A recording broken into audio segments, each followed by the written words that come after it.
Welcome back to the channel, Warhammer Man back in the studio, and today we're taking a look at the Ash Waste rules breakdown. So we can see what exactly is changing, some of the cool new stuff available for Necromunda, and there's also some little surprises here at the end. So that being said, let's jump right in. But before we do, if you're new to the channel, if you watch these videos on the daily and have not yet liked or subscribed, please do so. It really helps out the channel, helps out with exposure, anything to do with Warhammer 40,000, Kill Team Necromunda, Age of Sigmar, and warcry content as well. So here we have Ash Waste rules breakdown. Here's what's changing when Necromunda hits the road. So obviously on Saturday, Ash Waste, the new Necromunda expansion, is coming out with some vehicular combat rules. So let's take a look at what we've got here. The call of the open road. The comforting thrum of a well-maintained engine, the cool breeze whipping through your hair, the promise of new friends at every friendly rest stop on the way.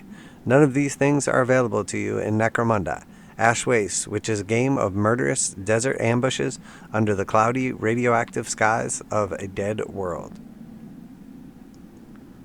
So here we see the new Orruks gang, a couple of the quads, and then we've got about the full gang there. Couple cool pieces of converted terrain, some like little kind of makeshift sort of tent TP deals going on there. Pretty cool overall. But while the barren planetary surface of Necromunda might not be a hospitable place, it does provide us with a lovely bundle of delicious new rules to demonstrate exactly how awful it is. We prepared a video to explain, so you guys can obviously check out that video if you'd like to. But that's not all. There are plenty of other cool rules hidden in the loot casket of combat goodness. Here are a few highlights we've scavenged from the wasteland. Vehicle profiles. On top of rules for riding wasteland wildlife, Necromunda Ash Wastes adds a vehicular twist to your gang war. The nifty new Orruk Outrider quads first among them. Vehicles operate to all intents and purposes like gangers. They have profiles showing speed, toughness, hull points, handling, and save.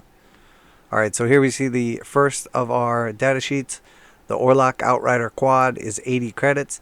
The Orruk Iron Rider Crew is 35 credits. And then we have vehicle characteristics, move 9. Toughness front, side, and rear. Okay, so they have brought back some of like the old 40k rules. So if you're facing it from the front, it has a 4 toughness. From the side and rear, it has a 3. So it's going to be a little weaker if you can get it from an exposed angle. And then HP is 2, HND is 4+, and then save is 5+.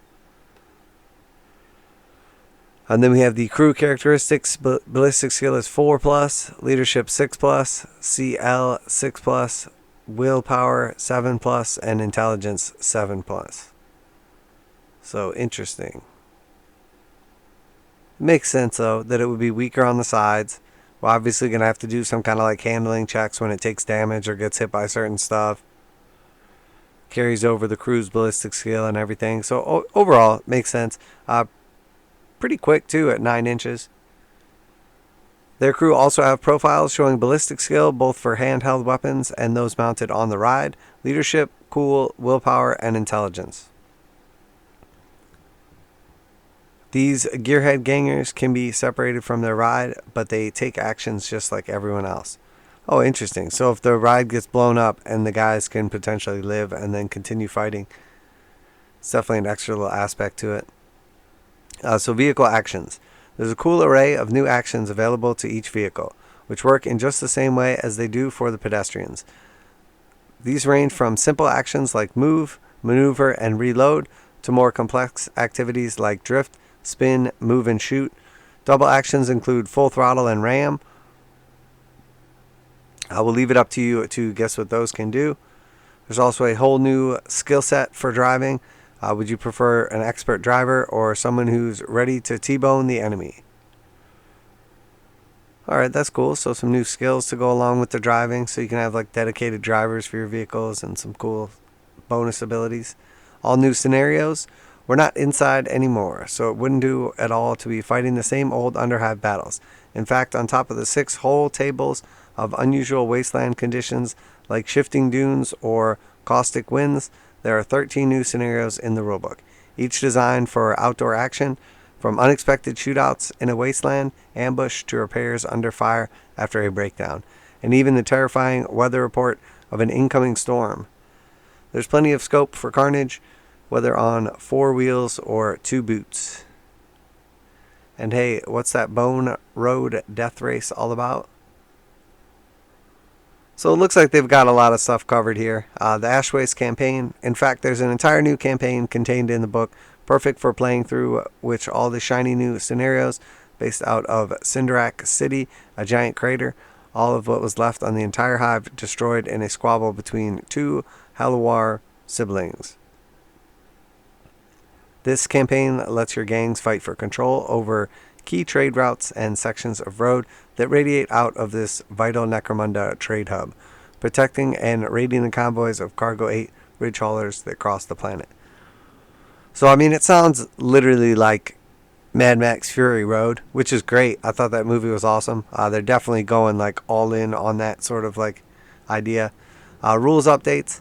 And to bring your old rulebooks up to date with the new edition of Necromunda, you can download 2 free PDFs right now. The first is a rules update and errata, which covers changes to the pre- and post-battle sequences, botling, and gang creation, as well as a host of errata from most current game supplements. So that is available for the existing rules. And then also the second is a refresh of the trading post, offering a one-stop shop for all of your Ash Waste retail requirements. So the trading post was obviously a separate little kit, and now there are some new downloadable trading post rules as well. Remember, Necromunda Ash Wastes arrives for pre-order tomorrow, alongside a bundle of other crucial kits, including the Orlok Outrider quads, Ash Waste upgrade packs, as well as Ash Waste Nomads War Party and Dustback Helamites. It won't be long before you two are riding convoys and flipping trucks. So interesting overall. I think the big takeaways from this are, one, it seems like there's going to be a bunch of cool scenarios. Definitely some cool like thematic attacker defender type situations. You know, I mean, seem like real life stuff that would be going on. Obviously, they've talked about, you know, potentially hijacking one of the trains, you know, doing some repairs, and you break down and you get attacked. Like, I mean, it seems pretty cool overall, you know, ambush type scenarios or like, you know, attacker defender stuff. I like it. I think that's going to be cool and be fun. I like the new vehicle profiles. Old school, they used to have like the different faces had the different armor values. So I think that's cool. It's probably going to have to do with, you know, like if your toughness is 4 in the front, if you ram somebody else in the side and their toughness is only 3 and your front is 4, you're probably going to do extra damage to them, as opposed to if that same vehicle rammed you in your weak point. And then we'll probably see some things that are strong everywhere, other things that are really strong up front but really weak in the back. So it gives an extra little like dynamic to how they can make things like good or bad or have strong or weak points. As far as everything else is concerned, pretty standard overall. Pretty standard. We haven't seen a ton of, you know, rules. Like, I'm sure some vehicles are going to have really good saves. Like, I can't wait to see what comes for other armies. I'm also looking forward to seeing, obviously, what other beasts and stuff we see coming out. Really excited for, overall, this expansion to the game. I don't love the direction that they took it in with the pricing and everything, as I think a lot of people will be priced out on this. But the truth is, if they offer the rulebook and then the dice tokens, whatever it is you need outside of this big box set, if they offer all that stuff in like a relatively reasonably priced pack, I think people will play this edition. I think the key is for people to be able to get the book, the dice, and the tokens. You know, all the new stuff that you can't just kind of improvise on your own. Because people could come up with their own vehicles. They can use all kinds of stuff from Warhammer or, you know, converted toys or whatever and make some super cool vehicles. I don't think that the most important parts of the game are like the new models or the terrain. I think the most important part is the rulebook. So as long as you can get the rulebook separately, I like that Games Workshop has taken the route of kind of getting rid of the paywall as far as like the gangers are concerned. Like, obviously you can just buy an Orlok gang, but you can't buy the Ash Wastes Nomads right off the bat normally. Normally you would have to buy the box set to get them, or get the you know, Flea Riders, or the terrain or whatever. In this edition, or with this release, it seems like they're splitting that up. So they're going to let you get some of the stuff right away separately. So in my opinion, that's good, because you're basically getting rid of the paywall. And when I say paywall, I just mean that if you want early access to the rules, or you want early access to the new models, aka get them when they come out, you have to buy the box set. They're not normally offered separately. And then typically like 1, 2, 3, 6 months later, who knows, depending, on average though, around 3 months later, we'll see individual kits for the stuff that came in the box set, so you don't have to buy the box set now. That's not always the case though. Sometimes it takes longer than that. Sometimes it's shorter than that. But you never really know what's going on. So there's always kind of like that itch, like that FOMO. Should I just buy them now? I don't even know how much they're going to cost, so it's hard to kind of price it out without knowing. So I kind of see I see them releasing the individual models and kits and rules and stuff like that as a good thing alongside the main game for two main reasons. One, there's no forced incentive to buy the main box set if you don't want to. And two, you can more accurately price it right away. If you know what all the prices are going to be for the individual components, you can break it down and then decide, do I want to buy this box set or not? If you don't know what the prices are going to be, and then later on the box set maybe isn't available anymore, like this happened with some of the limited sets, and then you see the prices and you're like, man, if I would have knew it was going to be that expensive, I'd have just bought the box set. So I like that they're doing it this route. I like that they're giving us more options. I am going to go ahead and pick this up. I will definitely do a review on the channel, go through some of the rules, the changes. I'll go through the whole book if you guys want to, and we can kind of talk about it, talk through it, talk about some of the changes. I'll give you guys my honest opinion of, the box, doing unboxing, all that good stuff. So I will give you my honest opinion on it, and then hopefully that will help you to make up your mind for sure one way or the other. Obviously don't want to sway your opinions, but, I keep it pretty real. I'm not going to lie. This is a nice set. There's a lot of really good stuff in it. I've been really excited for it. But at that $300 price tag, I don't know that this box set is a deal. I honestly can't say that without having it in my hands. Maybe once I see the terrain and everything, I'll have a different opinion on it. We know it's going to be a hardcover book. We know there's some extra little stuff in there. But to tell you the truth, I wasn't planning on buying the orruk quads. I already have an orruk gang. I do really like the new stuff. I keep wanting to call them like Tusken Raiders, but the old sand people. But I do like the Nomads. I think they're cool. The Flea Riders are pretty cool and look like they would be fun to paint something different up. To tell you the truth, though, neither one of them is probably going to suddenly just be my new main gang or anything like that. So that being said, I think most people probably don't want to buy 2 gangs and then 2 of the upgrades, aka the vehicles. So I think for most people, you're probably not going to get that $200 worth of value just for the models. You're probably more looking for the terrain, or just looking for one gang, or just looking for the rules. So I think when I bust it open and kind of get in there, I can give you guys a more accurate idea as to my opinion. I do think the set is overpriced. At this point in time, nothing is really that surprising. We know obviously prices going up like crazy. We know this is an unsustainable trend.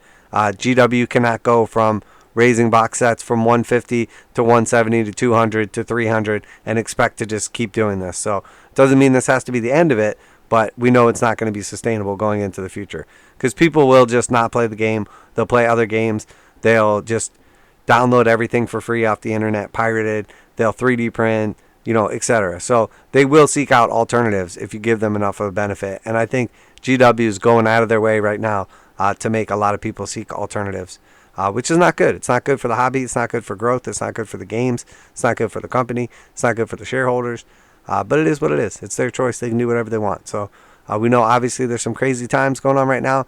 And while sometimes things aren't sustainable, they can continue on for longer than we would like or think is possible. So that being said, going to go ahead and wrap it up there. Let me know what you think. Are you excited for these new rules? Are you excited for, new gangs, a new way to play the game? Are you already doing some conversions for terrain? What do you think of the converted terrain right here? I really love this. I think this little setup right here looks super cool and thematic. So, very cool. Very excited for a new way to play Necromunda, and a little throwback to Car Wars or Gorka Morka, some of the old school games that this is kind of based off of. So, but that's it. Go ahead and like and subscribe if you do enjoy reactions, reviews, news, painting, modeling, magnetization tutorials, etc. It really does help out the channel if you do so. And if you're into Warhammer 40,000, Kill Team Necromunda, Age of Sigmar, Warcry, pretty much any of Games Workshop's games. Obviously been doing some Underworld content lately with the new Arrival coming out soon. And then, of course, Horus Heresy as well. So make sure you like and subscribe. That's it for today. Warhammer Man Studios. I'm Warhammer Man, and I'm out of here.